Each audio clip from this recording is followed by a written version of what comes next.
Before David ever stood before a giant, he stood alone with fear. Fear is not weakness. Fear is human. Even the ones God uses most have felt it. Today we remember David, not as a king, not as a warrior, but as a young shepherd learning courage in the presence of God. Be still for a moment. Let your heart rest.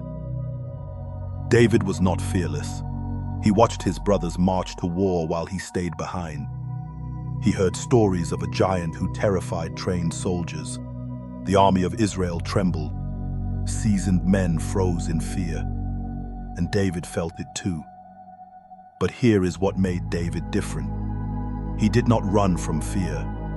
He brought his fear to God. Courage does not begin when fear disappears. Courage begins when fear meets faith. Before David faced Goliath, he faced lions. He faced bears, not on a battlefield, not with applause, alone, quietly, with God. No one saw those moments, but heaven did. Every private battle was shaping public courage. Every lonely night was training his heart to trust. If you are fighting unseen battles, God is not wasting your season. David learned to be still, in the fields, under the stars, with nothing but a harp and prayer. He learned that God was near. That is where courage grows, not in noise, not in panic, but in stillness. When fear whispered, David listened for God's voice instead, and God's presence quieted his heart. When David finally stood before Goliath, his courage surprised everyone. But it wasn't sudden. It was practiced.